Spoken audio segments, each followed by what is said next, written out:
Good morning, good afternoon, good evening, wherever you're watching this in the world. I hope you guys are doing okay. So today I wanted to focus on what Tekken 8 needs to do in Season 2 with regards to online play and how it can make it a more enjoyable system and a more enjoyable game for people in general. Because I do think Tekken 8 Online is lacking in quite a few areas, and that's what I want to go over today. The reason I'm focusing on the online mode out of everything else is A, we spend most of our time in the online space, and B, whatever characters they've decided to do for Season 2 or any story mode add-ons are already likely set in stone. So I want to focus on things that I think they can add in over time throughout the next year if they're not going to do it right off the bat. This will include changes to ranked as well as additions to the lobby system and general infrastructure. So this is in no particular order of importance. I do have quite a few ideas here, so please bear with me. The first thing that I want to talk about is team battles in lobby. Now the reason that I say in lobby is that I don't think team battle should become a thing where it has its own ranked mode. I think that will split the player base up too much. The numbers are not particularly high for fighting games in general. I don't think you want to split them up. So what I would suggest is people want team battles back in the game. Now when I say team battles, I don't mean tag. I don't mean like what we had in Tekken Tag. I mean team battles in the traditional sense where you have one character and you play with that character until that character has no life left, and then your next character comes in. And there's multiple pros for why you should bring this in. Firstly, people can get bored of 1v1. They may want to experience something different. Secondly, it gives people more of an incentive to explore the game. They may want to join a lobby with their friends, and their friends may be saying let's do 2v2, let's do 3v3, and they don't know how to use a second or third character. Where they didn't have the incentive to look at the tutorials before, a team battle mode will push them to do that. I know that with my community, for example, we would love to do team battle and I would love to use a second or third character, but right now I don't really have the motivation to do it. It doesn't feel like there's any need for me to do it because there's no characters in the game that I really want to play over Feng Wei until my mains get here. But if there's a team battle mode that I can take part in with the community, that would definitely push me to want to play it and therefore play new characters. So it serves multiple purposes. Again, this would only be for the lobby system and not for ranked. I think ranked will cause too many problems and I don't think it's necessary at all. Of course, it would also be nice if they had it in offline play, but most of our time is spent playing online, so I'm not going to be mad if they focus on online first and bring it to offline later on. The next thing I want to talk about is tournament mode. Now tournament mode was in Tekken 7 and I've done a couple of streams where we utilize the tournament mode and it's very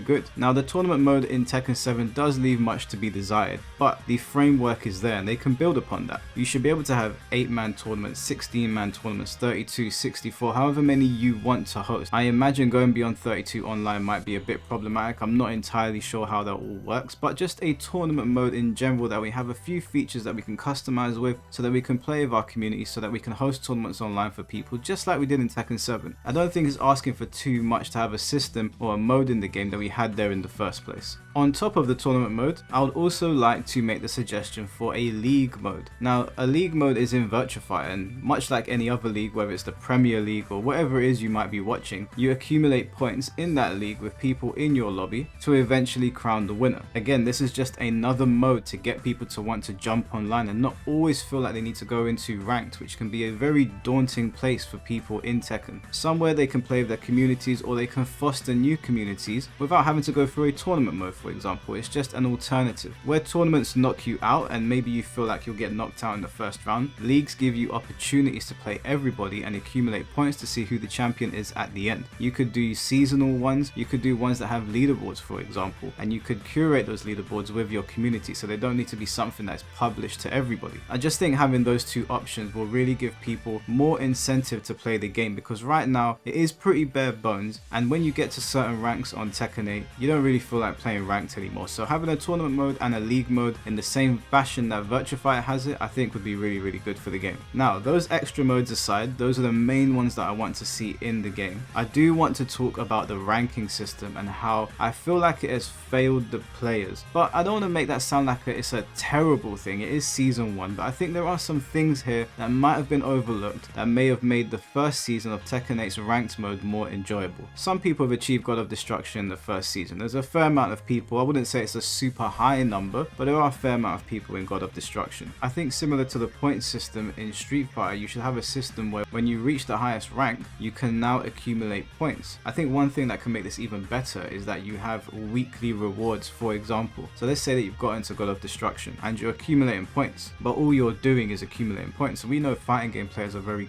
goal-orientated people. So what if there was a system in place where they update it weekly saying, this is the new sticker you get if you accumulate 1,000 points at God of Destruction. Now we know that's going to be tough because you're going to be fighting other God of Destructions exclusively, but it gives them something to work towards. On top of that, I would add new ranks into the game. So I'm just using God of Destruction as a basis here, but I would actually add new ranks on top of that. I think enough people have reached God of Destruction, and there's a lot of people much like myself that are in Tekken God and Tekken God Supreme who are going to be going to God of Destruction eventually. I think Season 2 should introduce new ranks much like Street Fighter, so it gives people something to work towards and it gets to move the player base across the ranks a little bit more because it's starting to get a bit congested in some places. To add to the rank system, there's been a lot of talk about death matches, and I think I've found a healthy middle ground. I completely understand why people don't want death matches in the game, but I don't think they should be absent. Instead, I don't think they should affect ranked. I think there should be a deathmatch option that appears after the set has finished. Now hear me out, this is the idea that I've come up with. Bandai Namco, if you're listening, Michael Murray, if you're listening, take my idea. I don't give a shit, put it in the game. Hear me out. You guys let me know if it's a good idea in the comment section below. After you finish the best of 3, there should be a deathmatch scenario. Now the deathmatch does not allow you to accumulate points towards your rank. Rather, the deathmatch allows there to be another system in the game to say that you completed a first to 10, and I do think they should be locked behind first to 10s. So it's optional. Of course, people don't have to do it, but if both players lock into the first to 10, the winner gets 1 medal. That medal signifies not only did this person finish their set, because death matches will only become available after the set, but it also signifies this person went above and beyond and defeated their opponent in a death match. So now you have a God of Destruction player, for example, that has 1 medal next to his name, which lets people know this God of Destruction not only is a God of Destruction, but he is also defeating other players in death matches. And because of the system we have in place now, you usually get matched up with people of your rank. So more often than not, when you see somebody with a medal, if they ever implemented this in the game, you will know they beat somebody of a similar rank in a deathmatch scenario. This is also something else that can differentiate the God of Destructions or the Tekken gods. For example, if I'm a Tekken god player and I've got no medals next to my name, you guys know that this is not a deathmatch person. This person probably hasn't been through the trenches like some other people, whereas maybe you come across another individual and he's got 10 medals to his name and you're like, holy shit, this guy's going around killing people. I just think it adds another layer of fun to the game, and again, fighting game players like working towards things. So in this regard, people are not going to be boosting for points. They can't boost their points. All they can do is earn medals, but at least the medal recognizes that this person has been fighting other people of their level and defeating them in long sets. Again, this has no bearing on the points that you accumulate in the first to 2 or the best of 3, however you want to frame it. I think this is a healthy middle ground for people that want to have death matches and they have something to work towards without the boosting allegations being put against them. The other thing I'd like to add to this, and I do think this is a problem, and I think this is a major problem that Harada, the Tekken team, and Bandai Namco have overlooked, and this part of the video might catch me some heat. This might be where I get the dislike button getting smashed, but hear me out. If I face every single person that I come up against in my quest to get God of Destruction, whether they beat me or not, I've truly earned that. But if I face people and I realize I can't win and I just do one match, I can still get to God of Destruction, but there's no way for me to know if this person has worked as hard as I have in my quest to get the top rank.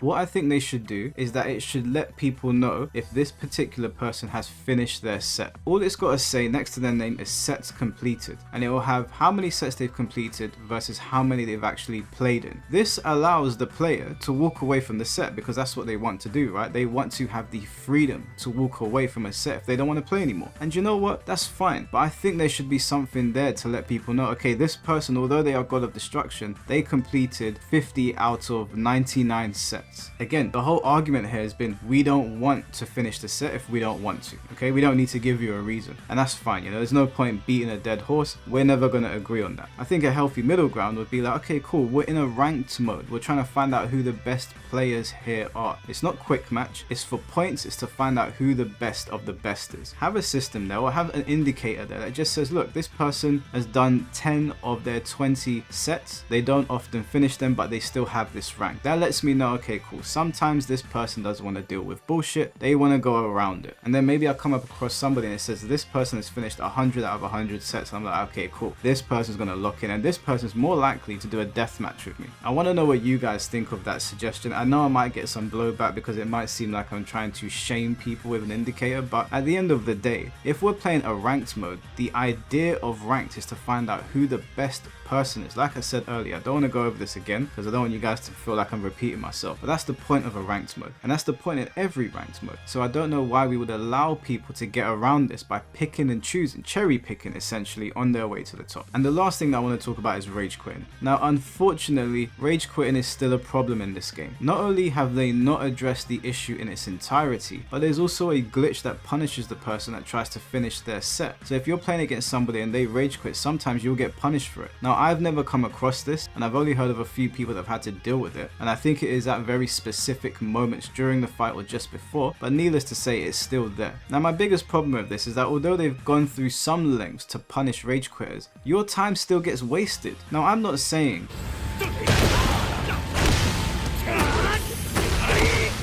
got too close to the sun, mate. No way. No way. Are you fucking kidding me? That you should give me all 720 points or however many points I was going to get for winning the match, but give the player something. Especially for some content creators, which I'm starting to realize myself now. People know my name and they rage quit me because they think it's funny, which is fine. It probably is funny to them. I'm sure they're there laughing and giggling away, but to Harada and the Tekken team, my time is being wasted. It's annoying. So if you're not going to give the person the points for playing the actual game, give them something. Like give them 100 points to say, okay, cool, you know, you tried to complete the set, we're not going to give you everything, here's 100 points. If you're worried about boosting, that's going to take people a very, very long time to do that. And if they're that petty, and if they've got that much free time and no life to boost to that extent, then whatever, you know, I'm sure you can track them with your systems and ban them. But the rage quitting system in Tekken 8 is still not good. It's still not good enough. You need to award the people that actually putting in the time to climb the ranks. So these were just some of my suggestions for Tekken 8 online and how they can improve it.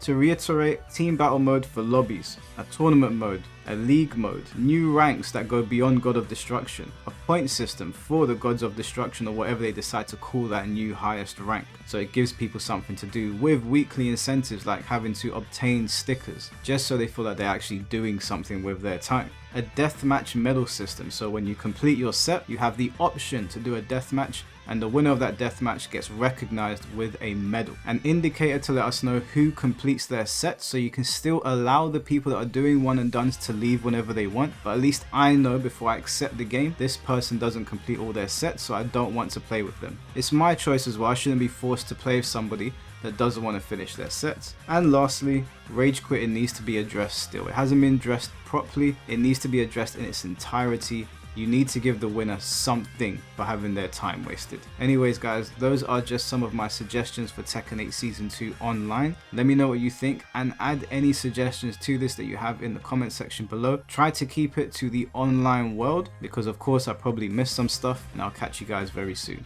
Take care and peace.